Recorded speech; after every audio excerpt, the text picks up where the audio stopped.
এটা হচ্ছে কিশোরগঞ্জের ঐতিহ্যবাহী ইশাখাবাড়ি।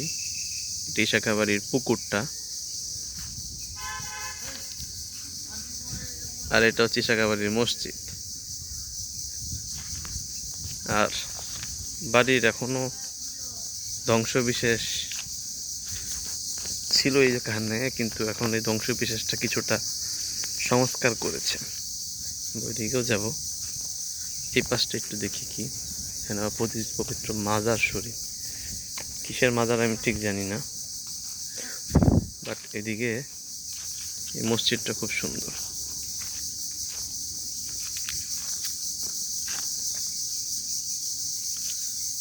বাহ, অসাধারণ একটা মসজিদ এখানে। আর এই পাশটা পুরা ইশাখাবাড়ির একটা ব্যাক সাইড। এখানে এক্সাক্ট কি ছিল বলা যাচ্ছে না, জায়গাটা ভাঙা।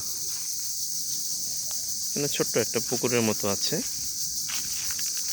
আর সেই সময়ের কিছু ইট দেখতে পাচ্ছি আমরা, ঠিক ওই সময়টা ইটগুলা এইরকম চিকনই, খুব বেশি একটা মোটা না।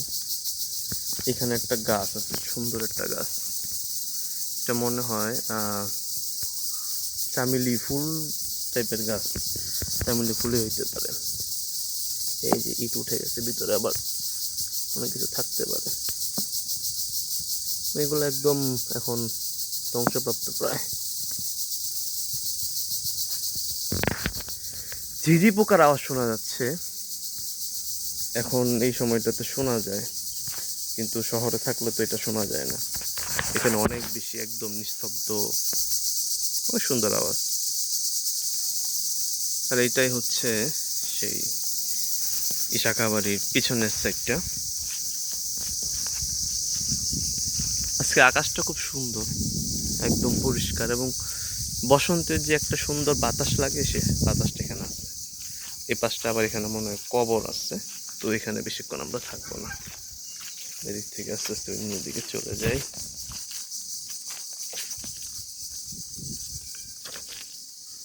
আমরা একটু মসজিদটা দেখে যাই, যেহেতু এদিকে আসলাম, একবারে মসজিদটা সুন্দর করে দেখেই যাই, কারণ ঢুকতে গেলে প্রথমে এই মসজিদটাই পড়ে।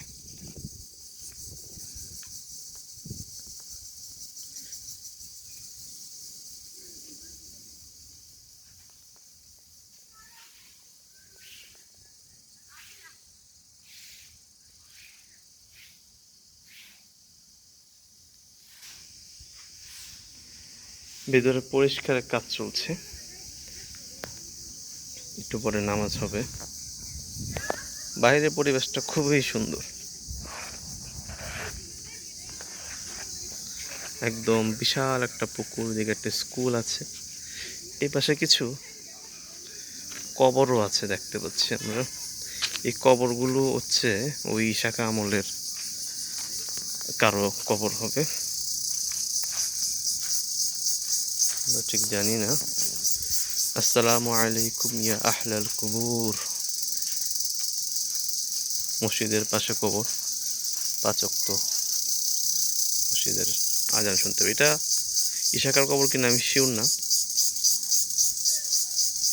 যাই হোক, আমরা আস্তে আস্তে ইশাকা বাড়ির দিকে ঢুকি।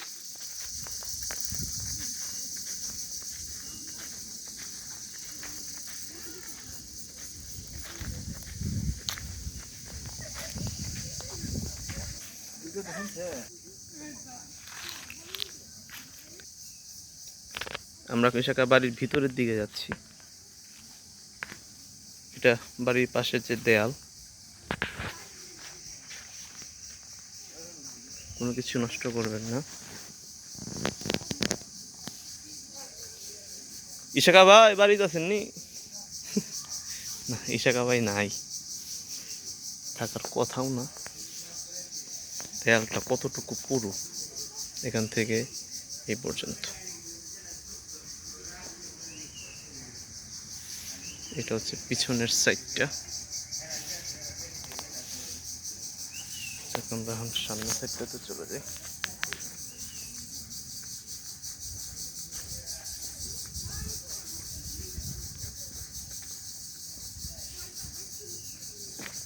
এই যে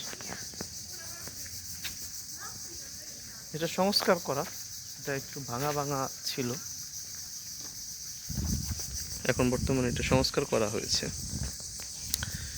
রিসাকা জাদুঘর টাইপের ছিল, কিন্তু আজকে কি সরকারি বন্ধ কিনা জানি না। জাদুঘরটা দেখতে পাচ্ছি যে বন্ধ। আমার এরকম জমিদার বাড়িগুলো অসাধারণ লাগে, এটাতে কত ধরনের স্মৃতি, কত কথা, কত আড্ডা, কত হাসি খেলা মিশে আছে প্রত্যেকটা দেয়ালের ভাঁজে ভাঁজে।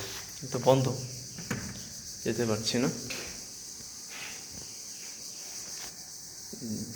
কিছু স্মৃতি আমার হাতেও লেগে গেছে। যাই হোক, আমরা এখন এই বাড়িটা, এখানে হচ্ছে উপরে দেয়ালটা ভাঙা ছিল, এটা মনে হয় পরবর্তীতে সংস্কার করা হয়েছে, তো এখন আর আগের মতো বাড়িটা বোঝা যাচ্ছে না। আর বন্ধ কেন আমি সেটা বুঝতে পারতেছি না।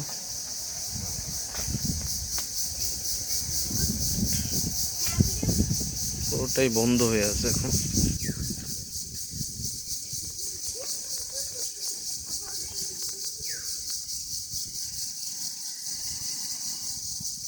আরো মানুষজন আসছে ঘোরাঘুরির জন্য, কেউ ছবি তোলার জন্য।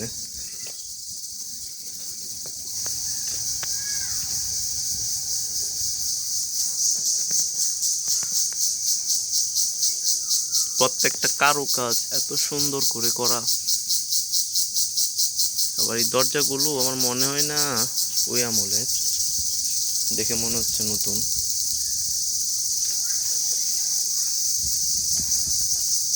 ভিতরে কিছুটা দেখাতে পারবো, একটা জানালা খোলা আছে। এর একটা ছোট্ট একটা রুম,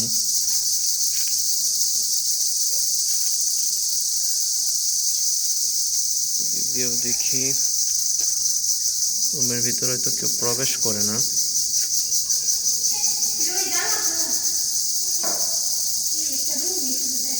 ভিতর থেকে আওয়াজ আসতেছে। ও, আমরা পিছনের সাইড দিয়ে চলে আসছি।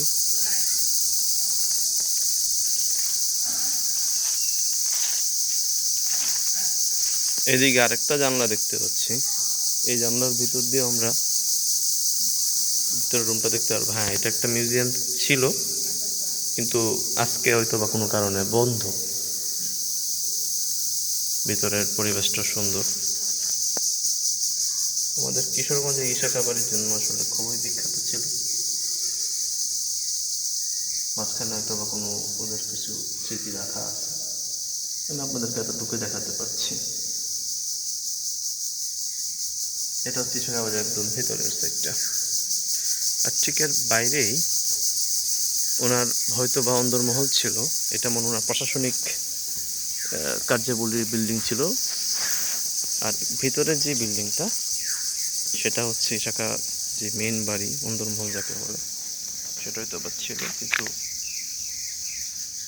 এখন তো কেউ থাকে না, তো এখানে যারা থাকে তারা দাবি করে তার ইশাকা বাড়ির বা ইশাকার বংশধর, কিন্তু সেটার পুঁথিগত কোনো তথ্য এখন পর্যন্ত নেই।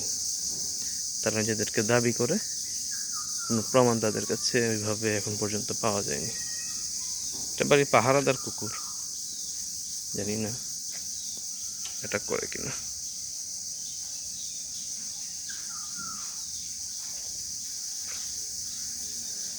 ও, এটা মানুষের বাড়ি, যেহেতু দিকে না দেখাই, মানুষজন এখন থাকে, বাট বাড়িটা সুন্দর। আজকের পরিবেশটা সুন্দর, নির্মল বাতাস, সেই সাথে সেই শাখা বাড়ির অপরূপ দৃশ্য। আমরা এই বাড়ি থেকে এখন ভিতর থেকে বের হই, ওই দিক দিয়ে ঢুকেছি, এদিক দিয়ে বের হচ্ছি। আমরা একটু সামনের সাইডটা গিয়ে দেখি। এখানে কিছু বসার জায়গা করে দেওয়া আছে। জায়গাটা, পুকুরটা অনেক সুন্দর, বিশাল বড় একটা পুকুর।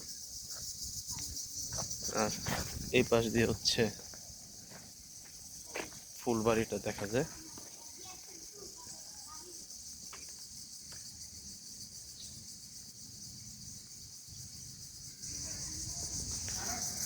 যাক, এতটুকুই। ইসাকাবাড়ি যদি আপনারা কেউ আসেন, কিশোরগঞ্জ থেকে সরাসরি ইসাকাবাড়ি পর্যন্ত বললেই হবে, রাস্তা দেখিয়ে দেবে। কিশোরগঞ্জ থেকে 5 কিলোমিটার, সেই 5 কিলোমিটার থেকে অটোতে করে একটু ভিতরে ঢুকলেই ইসাকাবাড়িতে চলে আসবেন। দেখে যেতে পারেন। আগে এটা ভাঙা ছিল, বাট এখন যেহেতু একটু সুন্দর করেছে, তো আই থিঙ্ক এখন আসলে ভালো লাগবে। আল্লাহ হাফেজ।